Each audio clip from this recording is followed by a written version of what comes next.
एक बहुत पुराना वृक्ष था, बहुत बड़ा। उसकी शाखाएं आकाश में फैली थीं। उस पर फूल खिलते तो दूर दूर तक उसकी सुगंध फैल जाती थी। उस पर फल लगते तो पशु पक्षी खाने के लिए जमा हो जाते। उसकी छाया में यात्री आराम कर धन्य महसूस करते थे। बड़ा विराट, बड़ा ही सुंदर उसका स्वरूप था।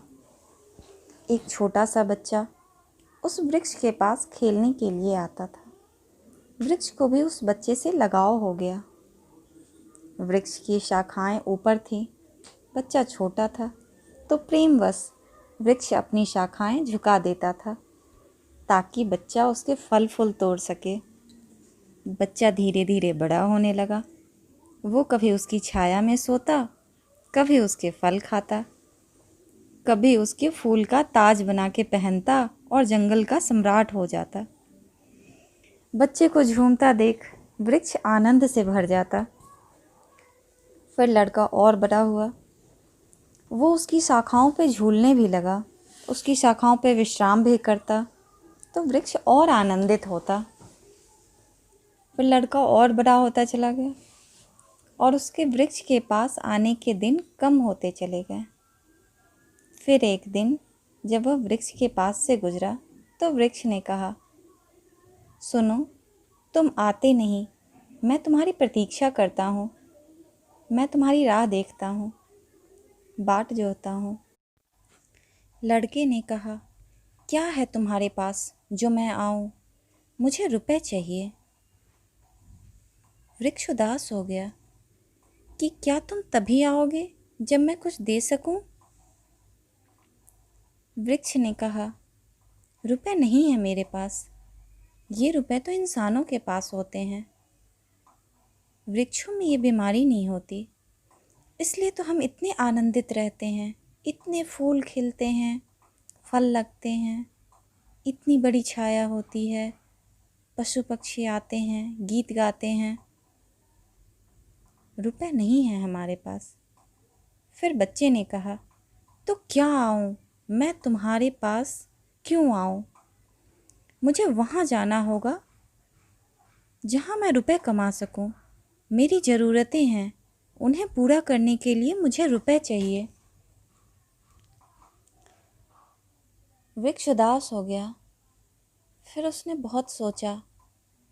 उसे ख्याल आया कि ठीक है, तुम एक काम करो, मेरे सारे फलों को तोड़ के ले जाओ और बेच दो, शायद तुम्हें रुपए मिल जाएं। लड़के को बात पसंद आई। उसने सारे फल तोड़े, कच्चे फल गिरा डाले, टहनियाँ भी टूटी, पत्ते भी टूटे, लेकिन वृक्ष बहुत खुश हुआ। चलो, वो अपने प्रिय बालक के कुछ काम आया, कुछ दे सका।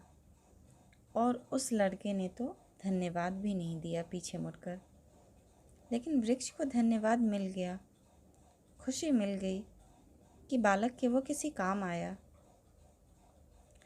बालक ने सारे फल बाजार में बेच दिए। फिर वह कई दिनों तक उधर नहीं आया। उसके पास रुपए थे और वो रुपयों से और रुपए बनाने की कोशिश में लग गया, तो भूल गया।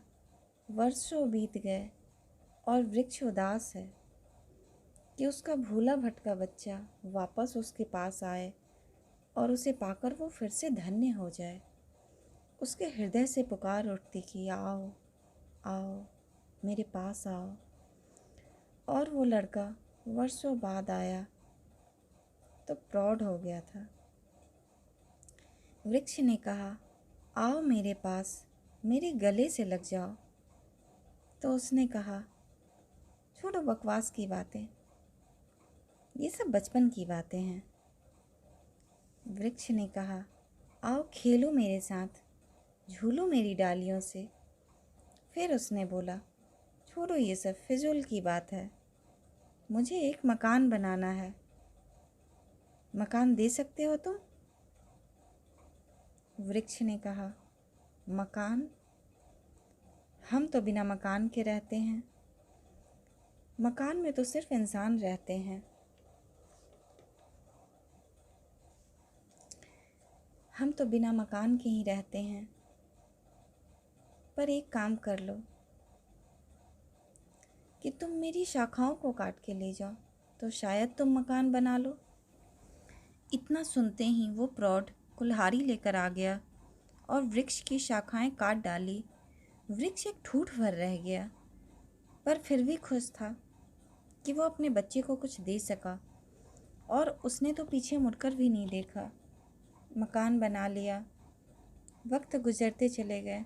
वो ठूठ राह देखता, वो पुकारता, पर उसके पास पत्ते भी नहीं थे, शाखाएं भी नहीं थी, लेकिन उसके प्राणों में बस एक ही गूंज थी, आओ आओ मेरे पास आओ। और एक दिन वो वहाँ से गुजरा, काफ़ी बूढ़ा हो गया था। वृक्ष ने कहा, तुम मेरे पास आते नहीं। मैं तुम्हारी प्रतीक्षा करता हूँ, बाट जोहता हूँ, बहुत याद करता हूँ। मैं क्या कर सकता हूँ तुम्हारे लिए? तो उस बूढ़े ने कहा, रहने दो ये बातें, मुझे दूर देश जाना है, धन कमाना है। क्या तुम मुझे एक नाव दे सकते हो? तो वृक्ष ने कहा, मुझे और काट लो और नाव बना लो। उसने वृक्ष को काट दिया। वृक्ष और ठूठ हो गया और उस लड़के ने नाव बना लिया और दूर देश को चला गया। वृक्ष उसे याद करता। अब उसके पास देने के लिए कुछ भी नहीं है, इसलिए शायद वो उस वृक्ष के पास नहीं आएगा। पर वृक्ष उसको याद करता है। आते जाते राहगीरों से पूछता है कि कोई उसकी खबर दे दे कि वो ठीक है, सकुशल है, नाव डूब तो नहीं गई, वो तकलीफ़ में तो नहीं है। बस कोई इतना बता दे